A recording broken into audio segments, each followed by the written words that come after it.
साथियों, स्वागत है आपका फिर से एक बार नरपत सर क्लासेस में। 2 पार्ट आ चुके हैं, तीसरा पार्ट योगा का चल रहा है। कंटिन्यू योगा कंप्लीट करवा के जाऊंगा। सुबह फोन आ गया था अर्जेंट, इसलिए मुझे जाना पड़ा। अभी वापस क्लास स्टार्ट हो रही है। देखिए, हम पढ़ रहे थे प्राणायाम, यम नियम आसन हमने बहुत अच्छे से पढ़ लिया। अब चौथा सोपान हम अष्टांग योग का पढ़ रहे थे, जो प्राणायाम। प्राणायाम का अर्थ प्राण धन आयाम, यानी प्राण वायु पर नियंत्रण, श्वासों पर नियंत्रण की प्रक्रिया को हम क्या कहते हैं? प्राणायाम। श्वास पर नियंत्रण हम 3 तरह से कर सकते हैं। एक होता है पूरक, श्वसन क्रिया में 3 पार्ट होते हैं। पहला होता है पूरक। पूरक का मतलब क्या होता है? श्वास लेना, भीतर की तरफ लेना, इनहेल करना श्वास को, उसे हम क्या कहते हैं? पूरक। दूसरा होता है रेचक, श्वास बाहर छोड़ना, पूरा श्वास बाहर छोड़ दिया, उसे हम क्या कहते हैं? रेचक प्रक्रिया, श्वास को बाहर निकालना। और तीसरा होता है कुंभक, श्वास को रोक कर रखना। क्या करना? श्वास को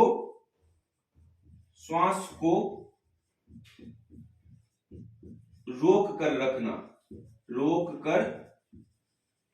रोक कर रखने से क्या आशय? 2 तरह से रोक सकते हैं। एक होता है अंतः कुंभक। क्या होता है अंतः कुंभक?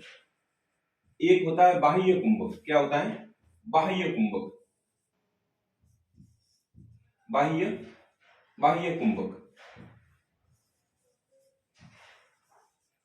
कुंभक। अब देखिए, अंतः कुंभक क्या होता है? बिल्कुल इजी।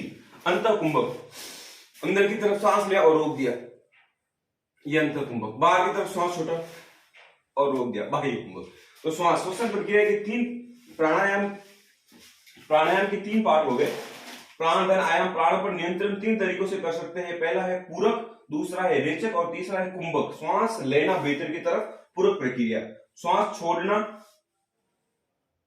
श्वास लेना पूरक प्रक्रिया, श्वास छोड़ना रेचक प्रक्रिया, और श्वास को रोक कर रखना, ठीक है, वो हो गया कुंभक प्रक्रिया। इन शब्दों का मैं बार बार प्रयोग करने वाला हूं आगे प्राणायाम के अंदर। जब प्राणायाम पढ़ाऊंगा आपको, कपालभाति, अनुलोम विलोम, भस्त्रिका, सूर्यपेदी, चंद्रपेदी, शीतली, शीतकारी, ये सब आपको प्राणायाम पढ़ाया जाएगा आगे। तो उसमें इन शब्दों का बहुत ज्यादा उपयोग करूंगा, इसलिए इन तीनों को याद रख लीजिए। बहुत इजी शब्द है, पूरक, रेचक और कुंभक। पूरक का मतलब श्वास भीतर की तरफ लेना, रेचक का मतलब श्वास छोड़ना, और कुंभक का मतलब श्वास को रोक कर रखना। अंतः कुंभक और बाह्य कुंभक। अंतः कुंभक मतलब श्वास को भीतर भर के श्वास को रोकना। बाह्य कुंभक का मतलब श्वास को बाहर छोड़कर फिर श्वास को रोकना।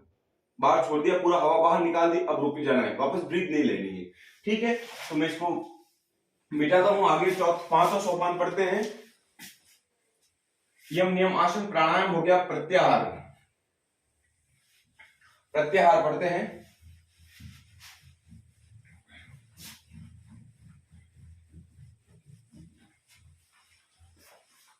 प्रत्याहार 5वां सोपान है अष्टांग योग का।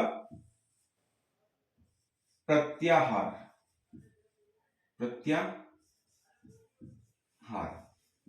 सीधा सीधा अर्थ है प्रति धन आहार। बस इस आहार के प्रति सचेत हो जाना है। क्या करना है? आहार के प्रति सचेत हो जाना। आहार का मतलब यहाँ पे खाना नहीं है, आहार है यहाँ पे इंद्रियों का। किसका आहार है?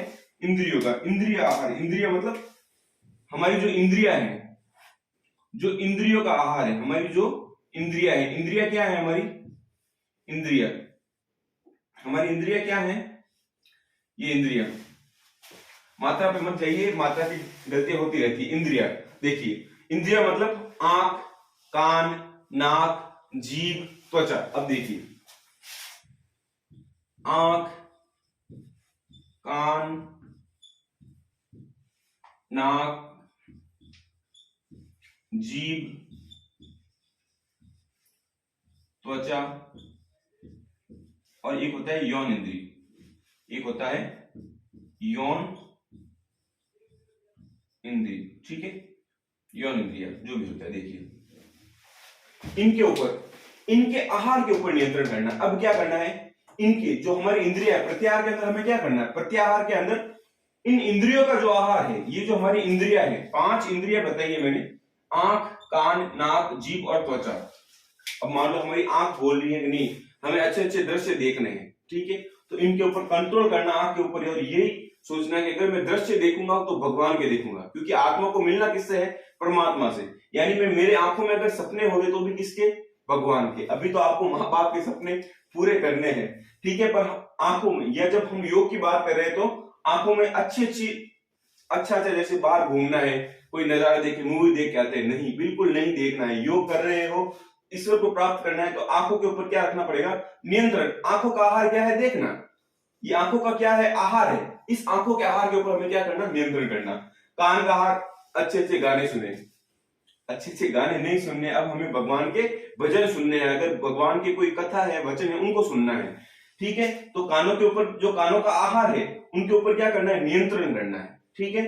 फिर नाक, स्मेल करना है, बढ़िया सेंट लगाना है, ठीक है। अब कोबरा नहीं चलेगा, कोबरा सेंट नहीं लगाना है, अब हमें चंदन लगाना पड़ेगा। भगवान का स्मरण करने तो क्या करना पड़ेगा? चंदन की खुशबू लेनी पड़ेगी, अगरबत्ती करनी पड़ेगी, धूप बत्ती करनी पड़ेगी, क्योंकि हमें ईश्वर की प्राप्ति करनी है। जीभ, अच्छे अच्छे व्यंजन नहीं खाने हैं, ऐसे नहीं दबा के खाया नरपसर की तरह पेट बाहर निकल रहा है, अरे पेट बाहर नहीं निकालना है। अब क्या करना है? जीभ से केवल अल्पाहार लेना, बहुत कम आहार लेना है, इतना ही आहार लेना है कि हमारा शरीर चल सके। खाने के लिए नहीं, जीना है, जीने के लिए खाना है। अब क्या करना है? जीने के लिए खाना है। और त्वचा, स्पर्श इंद्रिय सुख, ओहो बढ़िया, एसी लगा दी, कूलर लगा दिया, हीटर लगा दिया, गीजर लगा दिया, नहीं, त्वचा के सुख भी क्या करने पड़ेंगे? त्यागने पड़ेंगे। त्वचा का आहार भी हमें कम करना पड़ेगा। और यौन इंद्रिया, यौन जो इंद्रिया, इनके सुख भी हमें कम करने पड़ेंगे। तो इनका जो आहार है, इंद्रियों के जो आहार है, इनके प्रति सचेत रहना पड़ेगा। इसी को हम क्या कहते हैं? प्रत्याहार कहते हैं। इंद्रियों के आहार के प्रति नियंत्रण को ही हम क्या कहते हैं? प्रत्याहार कहते हैं। छठा जो सोपान है, हाँ, एक चीज और बहुत इंपॉर्टेंट चीज है, जैसे प्रत्याहार स्टार्ट होता है, जैसे हम प्रत्याहार सोपान पर आते हैं, तो यहां हमें ईश्वरीय अनुभूति प्रारंभ हो जाती है। क्या हो जाती है? ईश्वरीय अनुभूति प्रारंभ हो जाती है। अनुभूति प्रारंभ, ईश्वरीय अनुभूति प्रारंभ। यहां पे हमें विश्वास होना स्टार्ट हो जाता है कि अब हमें ईश्वर मिल जाएंगे। कहां पर? कौन से सोपान से? प्रत्याहार सोपान से, ठीक है। अब देखिए प्रत्याहार, फिर आगे है प्राणायाम, प्रत्याहार। छठा है धारणा।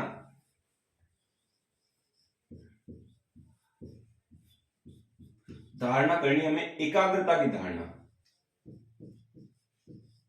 एकाग्रता की धारणा, एकाग्रता की धारणा, यानी एकाग्रता को धारण करना है, एकाग्रचित हो जाना, एक चित हो जाना है, केवल एक चित। और एक चित होकर हमें रट क्या होनी चाहिए? हमारे मन में एकाग्रता किसके प्रति होनी चाहिए? ईश्वर के प्रति। कि अब हमें सिर्फ हमारा एक ही लक्ष्य है, ईश्वर। जैसे अभी पीटीआई वैकेंसी आई, तो आपका सिर्फ एक ही लक्ष्य होना चाहिए कि आपको पीटीआई बनना है, ठीक है। तो वैसे ही जब हम योग करते हैं, तो जो धारण की हुई चीज है, उसमें एकाग्रता किसके प्रति होनी चाहिए? ईश्वर के प्रति एकाग्रता, बिल्कुल एक चित हो जाना चाहिए। मेरा दुनियादारी से कोई लेना देना नहीं है, ठीक है। मेरे को एक चित होकर किसकी तपस्या करनी है, किसके प्रति सचेत रहना है? केवल ईश्वर के प्रति, बस। अब दुनियादारी यहाँ पे खत्म हो जाती है। इसको बोलते हैं धारणा। फिर आता है ध्यान।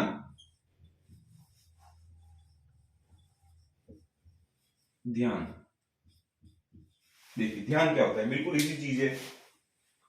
मान लीजिए रसोई में दूध गर्म हो रहा है, ठीक है। रसोई में क्या हो रहा है? दूध गर्म हो रहा है। आपका ध्यान दूध के ऊपर है। मान लीजिए बाहर से कोई फोन आ गया आपके पास, आप फोन में लगे, आपका ध्यान हट गया, तो दूध क्या होगा? बॉईल हो गया, उफन जाएगा, बाहर आ जाएगा, ठीक है।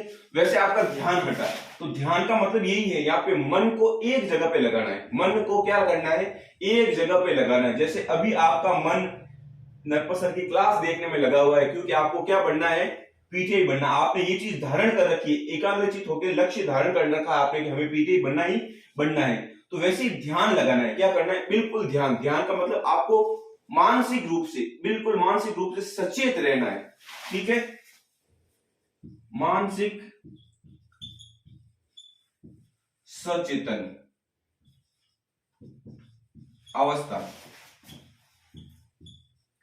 अवस्था ही क्या है? ध्यान है। यहाँ पे ध्यान, आप सभी को पता है कि आप ध्यान की मुद्रा में बैठ गए और आप ईश्वर को मन ही मन याद कर रहे हैं, ईश्वर का नाम जप रहे हैं, उसी को हम ध्यान ध्यान में रखते हुए उसी को हम ध्यान कहते हैं। पर मानसिक सचेतन की अवस्था को ही हम क्या कहेंगे? ध्यान। अब मानसिक सचेतन की अवस्था, मानसिक सचेतन की अवस्था किसके प्रति है? ईश्वर के प्रति है, ईश्वर के प्रति ही है। ठीक है। अमूमन ध्यान का अर्थ होता है हर चीज को ध्यान में रखकर करें, ध्यान से पढ़ो, ध्यान से बाइक चलाओ। ठीक है। तो हमारा कॉन्सेंट्रेट, हमारा जो दिमाग है वो बिल्कुल उसी के ऊपर स्थिर रहता है। तो वही मानसिक सचेतन की अवस्था भी, इसको ही हम क्या कहेंगे? ध्यान कहेंगे। और 8वां है समाधि। ये समाधि, अब देखिए ये अंतिम पड़ाव है। ये क्या है? अष्टांग योग का अंतिम भाग है। और समाधि का मतलब हो गया तन मन। ठीक है। तन और मन पूरा ईश्वर में समर्पित हो गया। अब हमें दुनियादारी से कोई लेना देना नहीं है। समाधि में हम बिल्कुल, आपने देखा होगा कि कई महापुरुष समाधि ले लेते हैं। समाधि ले लेते मतलब वो अपने शरीर के बारे में विचार नहीं करते, अपने मन के बारे में, अपने पारिवारिक रिश्तों के बारे में, संसारिक समाज के बारे में, किसी के बारे में भी विचार नहीं करते हैं। और समाधि, समाधि का मतलब एक ही हो, कह सकते हैं हम, हमें अन्य चीजों से कुछ भी लेना देना नहीं है। मतलब सामाजिकता से, नैतिकता से, तन मन से किसी से लेना देना नहीं है। तन व मन संपूर्णतः ईश्वर को समर्पित कर देना, संपूर्णतः ईश्वर को समर्पित कर देना, ईश्वर को समर्पित कर देना, समर्पित कर देना। आपको कोई तन से कोई लेना देना नहीं है, मन से कोई लेना देना नहीं। एक मैं एग्जांपल आपको देता हूं कि जब तुलसीदास जी थे, तो तुलसीदास जी जब रामायण की रचना कर रहे थे उसके पहले वो डाकू थे। क्या थे? डाकू थे। तो ऐसा बताया जाता है कि तुलसीदास जी ने इस प्रकार से तपस्या की थी। डाकू जब उनका मोह अपने परिवार से हट गया था, तो इस प्रकार से उन्होंने तपस्या की थी कि उनके जो कान, मुंह, आंख और नाक में है ना, चींटियों ने बिल बना दिया था। क्या बना दिया था? बिल बना दिया था चींटियों ने। तो उन्होंने अपने तन की परवाह नहीं की, अपने मन की परवाह नहीं की। उनको दर्द हुआ, उन्होंने सहन किया। उनके तन में छेद हो गए, छिद्र हो गए, चींटियों ने बिल बना दिया, फिर भी उन्हें कोई फर्क नहीं पड़ा। उसी अवस्था को हम क्या कहते हैं? समाधि कहते हैं। उसमें तन और मन संपूर्ण किसको अर्पित कर दिया? ईश्वर को अर्पित कर दिया। अब हमारे तन और मन से कोई भी लेना देना नहीं है, हमारा नहीं है। अब तन और मन किसका हो गया? ईश्वर का हो गया। इसी को हम क्या कहते हैं? समाधि की अवस्था कहते हैं। तो हमने अष्टांग योग के 8 पाठ पढ़ दिए हैं। यम, नियम, आसन, प्राणायाम, प्रत्याहार, धारणा, ध्यान और समाधि। यहाँ पे अष्टांग योग आपका समाप्त होता है। अष्टांग योग आपका पहले ही समाप्त हो जाना चाहिए था, पर सुबह फोन आ गया अर्जेंट, इसलिए मुझे जाना पड़ा। अब देखिए, अब अष्टांग योग के बाद हम षट कर्म पढ़ेंगे, जिसे हम हठ कर्म भी कहते हैं, हठ क्रिया भी कहते हैं और षट क्रिया भी कहते हैं।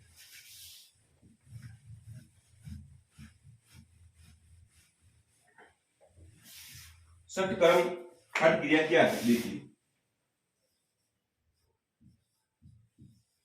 षट कर्म कह दो या हठ योग क्रिया कह दो, हठ योग की क्रिया कह दो या षट क्रिया कह दो, षट क्रिया कह दो, या फिर इसे शुद्धि क्रिया भी कह सकते हैं। शुद्धि क्रिया भी कह सकते हैं।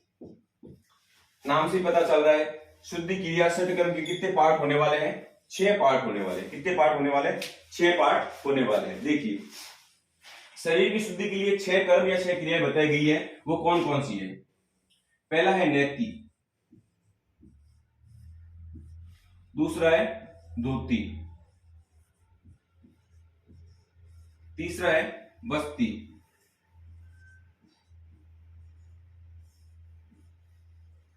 चौथा है त्राटक, पांचवा है न्योली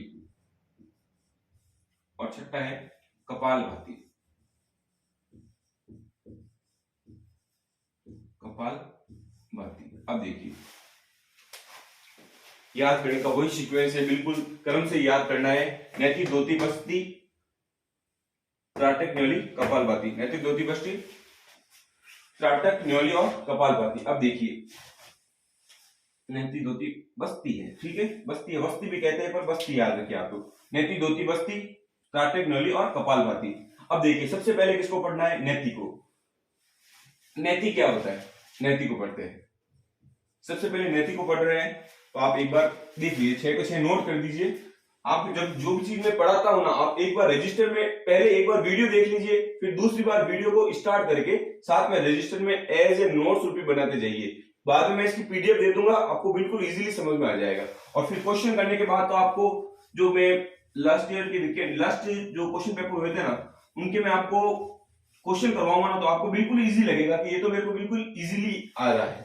थोड़ा स्पीड में इसलिए बोलना पड़ता है कि वीडियो लंबा ना हो। मैं बिल्कुल धीमे धीमे कछुए वाली चाल से भी पढ़ा सकता हूँ, पर खरगोश वाली चाल में इसलिए पढ़ाना पड़ रहा है क्योंकि वीडियो लंबा हो जाता है। जो मैटर मैं आपको आधे घंटे में पढ़ा रहा हूँ वो कोचिंग में कम से कम 4 घंटों में पढ़ाया जाएगा, ठीक है। तो आप ये मत देखिए कि भाई हमें आधे घंटे में पढ़ा दिया, इतना जल्दी जल्दी पढ़ा रहे हैं। वो मैटर आपको कोचिंग में 4 घंटे लगते हैं पढ़ाने में। मैं भी पढ़ाता हूँ, सब कोचिंग में पढ़ा रखा है। उत्कर्ष, दक्षम, आदर्श, चाणक्य, अमूमन, नरपत सर की क्लास के अंदर, डीएवी कॉलेज अजमेर के अंदर, एमपीएड की फैकल्टी जेएनयू के अंदर, सब जगह मैंने पढ़ाया हुआ है, ठीक है। तो आप ये मत सोचिए कि कोचिंगों में ज्यादा टाइम से पढ़ाया जाता है, बिल्कुल सही ढंग से, इसी ढंग से पढ़ाया जाता है, ठीक है। बस यहाँ पे स्पीड रखने का यही उद्देश्य है कि वीडियो थोड़ा छोटा बने, नॉलेज उसमें ज्यादा मिले। देखिए नेति, नाकसी, नाकसी, ये नाक को क्या कहते हैं, नासिका। क्या कहते हैं, नासिका से ग्रहण करने की प्रक्रिया। ध्यान रखना, देखो ग्रहण करने की प्रक्रिया क्या कहलाती है, नेति कहलाती है। नाक से ग्रहण करने की प्रक्रिया नेति कहलाती है। नाक से ग्रहण करना। अब देखो पढ़ क्या रहे हैं उसके ऊपर कॉन्सेंट्रेट करना है। क्या पढ़ रहे हैं अपन, षटकर्म, हठ क्रिया, षट क्रिया या शुद्धि क्रिया। अब शुद्धि क्रिया या फिर नेति कर रहे हैं, तो नेति का अर्थ क्या है, नाक से ग्रहण करने की प्रक्रिया। तो अब सफाई किसकी होगी, नाक की। जो अपना नोजल है वो पूरा अंदर की जो नोजल की जो नाल है वो उसकी पूरी सफाई हो जाएगी। जो नासिका गुहा है उसकी पूरी की पूरी सफाई हो जाएगी। अब देखिए कैसे सफाई करेंगे आगे। तो नेति ना 5 प्रकार की होती है। कितने प्रकार की होती है, 5 प्रकार की। सबसे पहला होता है सूत्र नेति, सबसे पहला होता है जल नेति। क्या होता है, जल नेति। दूसरा होता है सूत्र नेति, सूत्र नेति। तीसरा होता है ग्रत नेति, ग्रत नेति। चौथा होता है तेल नेति और 5वां होता है दुग्ध नेति।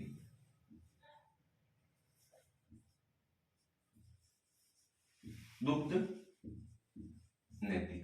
अब देखिए नेति से स्पष्ट हो गया, आज से नाक की सफाई करनी है, नाक से जो कुछ चीजों को ग्रहण करना है उससे क्या होगी, नाक की सफाई हो जाएगी। देखिए जल नेति, जल नेति में कुछ इस प्रकार का एक लोटा होता है। मैं लाने वाला था, मेरे घर पे पड़ा है और मैं आपके लिए लाने वाला था, पर अब क्या है कि शाम का समय है अभी, ठीक है। और इस लोटे के लगभग यहाँ पे इस प्रकार से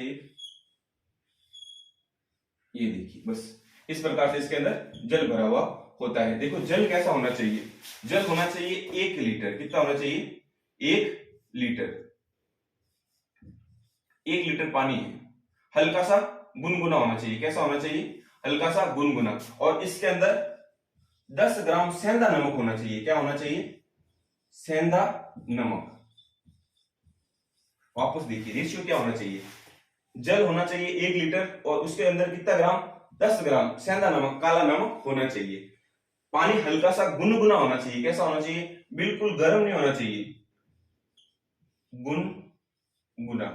जब आपको हाइड्रोथेरेपी और राइस थेरेपी और वो पढ़ाएंगे आगे, तो उसमें आपको बताएंगे कि गुनगुना जो जल होता है उसका तापमान, वास्तविक तापमान क्या होता है, ठीक है। बिल्कुल ठंडा पानी है, गर्म पानी किसे कहते हैं, उन सबका अलग अलग तापमान है, वो आगे बता देंगे आपको। अभी आप ये ध्यान रखिए कि जल नेति कैसे करते हैं। बिल्कुल इस प्रकार से एक लोटा होता है, ठीक है, और यहाँ पे एक नलिका होती है, ठीक है। यहाँ पे एक हल्का सा प्लास्टिक कवर्ड होता है, ठीक है। बिल्कुल ऐसे प्लास्टिक कवर्ड होता है, ये इस प्रकार से शेप होता है, इस प्रकार से छोटा सा, ठीक है, नाक की साइज का होता है। इसके अंदर हमें जल लेना है, कितना लेना है, 1 लीटर। कितना लेना है, 1 लीटर। माना कि लोटा अगर छोटा हो सकता है तो कम होता है जल, पर हमें लेना कितना है, रेशियो क्या रखना है पानी का, 1 लीटर हल्का सा गुनगुना पानी लेना है और 10 ग्राम उसके अंदर सेंधा नमक डालना है। जब भी मैं आपको गुनगुने जल की बात करूंगा तो उसका रेशियो यही आएगा, 10 ग्राम सेंधा नमक आएगा और 1 लीटर उसके अंदर पानी आएगा। आगे अगर जब बस धोती पड़ेगी तब भी यही आएगा, ठीक है। तो देखिए, लोटे को इस प्रकार से रखना है एक तरफ नासिका में, ठीक है, इस प्रकार से ये लोटा रहेगा ये, और इस प्रकार से हल्के सर को झुकाना है, यहां से गुनगुना पानी जाएगा और ऑटोमेटिक यहां से होके अंदर की तरफ से होके इस तरफ से पानी बाहर आ जाएगा, ठीक है।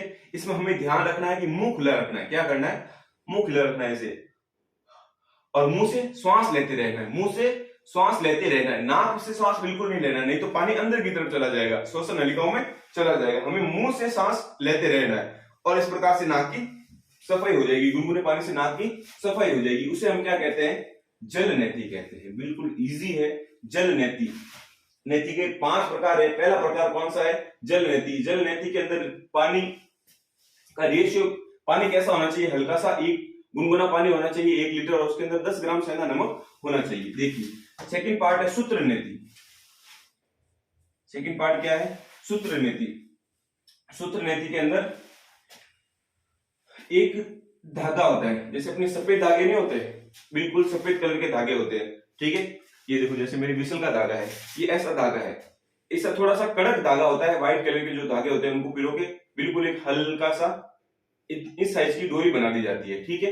उसके ऊपर वैक्स लगा दिया जाता है, मोम लगा दिया जाता है। क्या लगा दिया जाता है, मोम लगा दिया जाता है। उसको अपन सूत्र कहते हैं। क्या कहते हैं, सूत्र। सूत्र का मतलब यहां से धागा है, ये क्या है, मोटा धागा है, मोटी साइज का क्या है, धागा, मोटी साइज का क्या है, एक धागा है, ठीक है, जिसकी जो साइज होती है ना वो लगभग 6 mm का व्यास होता है। क्या होता है, 6 मिलीमीटर का व्यास होता है, और उस जो धागे की लंबाई होती है वो लगभग 1 फुट होती है। कितनी होती है, 1 फीट होती है, ठीक है, और 6 mm का इसका व्यास होता है। अब ये देखिए, ये धागा कुछ इस प्रकार से होगा। इस धागे को हम क्या करेंगे, बिल्कुल इजी है। देखो जब जल नेति की थी ना तो एक तरफ से डाली थी और दूसरी तरफ से जल निकला था। श्वास कहां से ले रहे थे, मुंह से ले रहे थे। अब देखिए सूत्र नेति में हम क्या करेंगे, सूत्र नेति के अंदर धागे को नाक में डालना है। कहां डालना है, एक छिद्र में, नाक में डालना है। जैसे ही नाक के अंदर डाला तो धागा मुंह से बाहर आएगा। कहां से आएगा, मुंह से बाहर आएगा। फिर अंगूठे और इस अंगुली की सहायता से, इस अंगुली की सहायता से उस धागे को पकड़ना है, अंदर की तरफ हाथ डालना है, उस धागे को पकड़ना है, बाहर की तरफ खींचना है, ठीक है। उस धागे को 1-2 बार ऐसे ऐसे हिलाना है और फिर मुंह की तरफ से बाहर निकाल देना है। किधर निकालना है, ध्यान रखना, बाहर किधर से निकालना है, मुंह की तरफ से बाहर निकाल देना है, ठीक है। अब देखिए ये हो गया सूत्र नेति। सूत्र नेति किसकी सहायता से की जाती है, धागे की सहायता से की जाती है। मार्ग कौन सा होता है, नाक से धागा जाएगा और मुंह की तरफ से बाहर आएगा, ठीक है। इसी प्रकार एक नाक से और फिर दूसरी नाक से भी करना है। जल नेति में भी पहले इस तरफ से करना है और इस तरफ से बाहर निकालना है, ठीक है। हमेशा एक साइड से होगा दूसरी साइड और फिर वापस इधर से करना है, रिवर्स कर देना है, दोनों तरफ से सूत्र नेति करना है जब जल नेति करना है। और जल नेति के तुरंत बाद में ये चीज ध्यान रखना, जल नेति के तुरंत बाद में कपाल भाती करना है। क्या करना है, कपाल भाती प्राणायाम करना है। कपाल भाती प्राणायाम कैसे होता है वो आपको पढ़ा देंगे आगे। एक्सेल करना है, बिल्कुल मतलब श्वास को बिल्कुल बाहर की तरफ फेंकना है। तो जो नाक के अंदर यहाँ पे हल्के से गड्ढे होते हैं, उन गड्ढों में जो पानी भरा होता है वो भी बाहर आ जाता है। और जल नेति करने के बाद में एक आसन भी करना है, शशांक आसन जिसे कहते हैं। शशांक आसन, शशांक का मतलब होता है खरगोश, ठीक है। तो खरगोश की तरह आसन करना है, वो भी आपको बाद में बता दिया जाएगा। शशांक आसन कुछ इस प्रकार से होगा। ये आदमी के पैर है, इस तरह से पैर फोल्ड करके बैठा हुआ है आदमी, और ये आगे की तरफ झुका हुआ है, ये आगे की तरफ झुका हुआ है और इसके हाथ ऐसे आगे की तरफ हो गए, ठीक है। तो ये नीचे की तरफ पूरा झुक जाएगा, तो नोजल नाक की सहायता से पूरा पानी क्या हो जाएगा, बाहर आ जाएगा। ये इसके पैर है, इस प्रकार से ये आदमी शशांक आसन करेगा तो नीचे की तरफ रहेगा, तो जो सारा नाक का पानी है ना वो बाहर आ जाएगा। जल नैति के तुरंत बाद में कौन सा आसन करना चाहिए? शशांक आसन। और जल नैति के तुरंत बाद में कौन सा प्राणायाम करना चाहिए? कपालभाति प्राणायाम करना चाहिए। अब देखिए, अब आप बोलोगे सर आपने तो अभी लिखाया था नेति, धोती, बष्टी, त्राटक, नौली और कपालभाति। कपालभाति नेति है या षटक्रम के अंदर आता है या फिर प्राणायाम के अंदर आता है? दोनों के अंदर आता है। किसके अंदर आता है? दोनों के अंदर आता है। जब मैं अभी पढ़ाऊंगा अभी ये तो मैं आपको बता दूंगा, ठीक है। दोनों के अंदर आता है, षटक्रम में भी आएगा और कपालभाति क्या है? प्राणायाम भी है। षटक्रम का अंतिम भाग भी क्या है? कपालभाति है। और प्राणायाम के अंदर भी कपालभाति आता है क्योंकि श्वसन की क्रिया है, इसलिए। अब देखिए, जल नैति समझ में आ गया, सूत्र नैति समझ में आ गया, घृत नैति और तेल नैति समझते हैं। घृत नैति और तेल नैति बिल्कुल इजी है, बिल्कुल इजी है। देखिए, मान लीजिए ये चारपाई है, क्या है? ये आपकी चारपाई है। आपको है ना इसके छोर पर सोना है। कैसे सोना है? ये आपके पैर हो गए, ये आपके पैर हो गए, ये आपका बॉडी हो गया, और इस प्रकार से धड़ को नीचे लटकाते हुए, सर को नीचे की तरफ रखते हुए आपको क्या है? सोना है। आपका फेस किधर रहेगा? ऊपर की तरफ रहेगा, नीचे की तरफ सोना है। आपका धड़ या नीचे लटका हुआ है, ऐसे लटका हुआ होगा, ठीक है। बिल्कुल छोर पर सोना है, धड़ को कैसे? नीचे की तरफ लटका देना है, ठीक है। अब क्या करना है आपको? घृत और तेल नैति बिल्कुल सेम है, ठीक है। आपको क्या करना है? लगभग 5 से 10 बूंदे, कितनी? 5 से 10 बूंदे हल्के से गुनगुने घी की, बिल्कुल घी को हल्का सा गुनगुना करना है ताकि वो ठोस रूप में नहीं रहे, तरल रूप में आ जाए। हल्के से गुनगुने घी की, ठीक है। 5 से 10 बूंदे, कितनी बूंदे? 5 से 10 बूंदे क्या करनी है? आपके नाक के अंदर डालनी है। बस क्या करना है? नाक के अंदर डालनी है। अब ये भी, और सेम टू सेम तेल नैति भी है, तेल की भी बिल्कुल इसी पोजीशन के अंदर 5 से 10 बूंदे क्या करनी है? नाक के अंदर डालनी है। अब देखिए, सूत्र नैति, जब हमने सूत्र नैति की तो सूत्र कहां गया? नाक के अंदर गया, मुंह से होकर वापस आया, तो हल्की हल्की खरोच आ जाती है। क्या आ जाती है? हल्की हल्की खरोच आ जाती है, स्क्रैच आ जाते हैं। तो उस स्क्रैच को वापस रिपेयर करने के लिए हमें सूत्र नैति की तुरंत बाद कौन सी नैति करनी चाहिए? घृत नैति करनी चाहिए। कौन सी करनी चाहिए? घृत नैति, यानी घी की कुछ बूंदे डालनी चाहिए, या फिर तेल की कुछ बूंदे, जैसे नारियल का तेल हो गया, सबसे बेस्ट होता है। सरसों का तेल हो गया, सबसे बेस्ट होता है नारियल का और सरसों का तेल, ठीक है। अब देखिए दुग्ध नैति कैसे करनी है। ये दोनों बिल्कुल सेम है, ये दोनों बिल्कुल सेम है, ठीक है। 5-10 बूंदे या तो घी की डालोगे तो घृत नैति हो जाएगा, और तेल की डालोगे तो तेल नैति हो जाएगा। अब देखिए दुग्ध नैति, दुग्ध का मतलब दूध, दूध का, घृत का मतलब क्या हो गया? घी, क्या हो गया? घी, ठीक है। और दुग्ध का मतलब क्या हो गया? दूध, क्या करना है? दूध। अब देखिए बिल्कुल इजी है, जैसे जल नैति किया था ना, वो के वो बर्तन लेना है, वो के वो बर्तन भी लेना है। और नाक से क्या करना है? नाक से क्या करना है? दूध को अंदर की तरफ डालना है। पर यहां पे यही चीज ध्यान रखनी है कि दुग्ध नैति के अंदर नाक से अंदर गया हुआ दूध, नाक से अंदर गया हुआ दूध हमें क्या करना है? वापस मुंह से या नाक से बाहर नहीं निकालना है, उसको हमें पीना है। क्या करना है? नाक द्वारा दूध को पीना। किसके द्वारा? नाक द्वारा, नाक से दूध पीना। दूध पीना ही क्या कहलाता है? दुग्ध नैति कहलाता है। बिल्कुल इजी है। अब देखिए, आप बोलोगे सर ये कोई बात हुई कि नाक से कैसे दूध पी लेंगे? नाक तो साफ नहीं होता है, तो दुग्ध पीने से पहले, दुग्ध नैति करने से पहले हमें कौन सी नैति करनी है? जल नैति करके एक बार नाक को क्या कर लेना है? साफ कर लेना है, ठीक है। नाक को साफ करने के बाद में हमें क्या करना है? दुग्ध नैति करनी है। बिल्कुल इजी है, ठीक है। वापस देखिए एक बार, षटक्रम पढ़ रहे थे हम। षटक्रम हठ योग षट क्रिया या शुद्ध क्रिया, शरीर को शुद्ध करने के लिए, हमारे शरीर को शुद्ध करने के लिए 6 क्रियाएं दी गई है। पहला है नैति, फिर धोती, फिर बस्ती, फिर त्राटक, फिर नौली और फिर कपालभाति। सबसे पहला हम नैति पढ़ रहे हैं। नैति नाक के मार्ग से, नाक के मार्ग से कुछ भी चीज अंदर की तरफ लेना या ग्रहण करना, ठीक है, उसे हम क्या कहेंगे? नैति कहेंगे। इससे सफाई किसकी होगी? नाक की सफाई होगी, ये ध्यान रखना। किसकी सफाई होगी? नाक की, नासिका गुहा की सफाई होगी। श्वसन तंत्र की सफाई नहीं है, फिर से बोल रहा हूं, श्वसन तंत्र अलग है। नाक केवल श्वसन तंत्र का पहला भाग है, अंग है, ठीक है ना। पूरा श्वसन तंत्र नाक नहीं है, ठीक है। ये भी चीज आपको ध्यान रखनी चाहिए।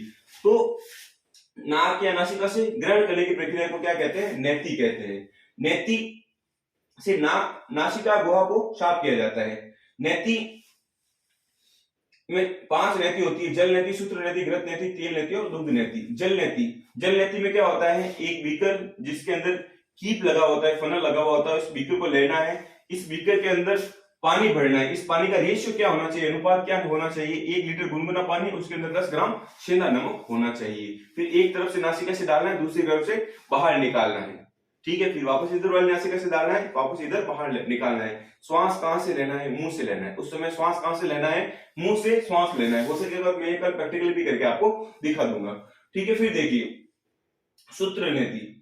अब देखिए जल नीति के अंदर हमने जल नीति के अंदर जल नीति के तुरंत बाद कौन सा प्राणायाम करना है, कपालभाति प्राणायाम करना है। और जल नीति के तुरंत बाद कौन सा आसन करना है, तो शशांक आसन करना है।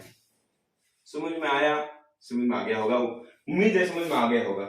सूत्र नीति, सूत्र नीति देखिए, सूत्र का मतलब होता है धागा। एक हल्का सा धागा 6 mm व्यास की मोटाई का होना चाहिए, या फिर आजकल कैथेटर है, रबड़ का कैथेटर मिलता है। क्या मिलता है, रबड़ कैथेटर, रबड़ कैथेटर मिलता है, मतलब एक रबड़ की ट्यूब मिलती है, बिल्कुल इसी टाइप का जो है ना एक रबड़ मिलता है, रबड़ का आता है, वो आगे से गोल ही होता है और पीछे से हल्का सा मोटा होता है। वो हाथ में पकड़ने के लिए, बिल्कुल पूरा अंदर नहीं डालना है, थोड़ा सा बाहर रखना है, ठीक है। अब देखिए रबड़ का कैथेटर होता है, ठीक है। अब देखिए सूत्र नीति, सूत्र होता है, अगर धागा लेंगे तो धागे के ऊपर परत किसकी होगी, मोम की, हल्का सा मोम की परत लगी हुई होगी, ताकि घर्षण ना करे, घर्षण नहीं करे। या फिर रबड़ का कैथेटर यूज कर सकते हैं। रबड़ का कैथेटर यूज करेंगे ना तो इसको पहले हल्का सा गुनगुने पानी में डालेंगे, ताकि एकदम लचीला हो जाए, और एक बार हल्का सा इसको खींच के देखेंगे कि टूटे नहीं, ऐसे नहीं नाक में डाला टूट गया अंदर ही, फिर डॉक्टर के पास जाना पड़ेगा, ठीक है। अब देखिए फिर तीसरी नीति है घृत नीति या तेल नीति, चौथी है तेल नीति। घृत का मतलब घी, तेल नीति का मतलब तेल की बूंदे। इस प्रकार से लेट जाना है, 5 से 10 बूंदे तेल की नाक के अंदर डालनी, ठीक है।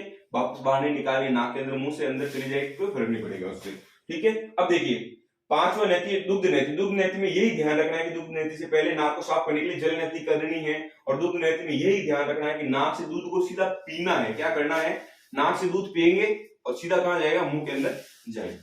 ये दुग्ध नीति हो गया। उम्मीद करता हूं नीति आपको समझ में आ गया होगा। एक बार स्क्रीनशॉट ले लीजिए।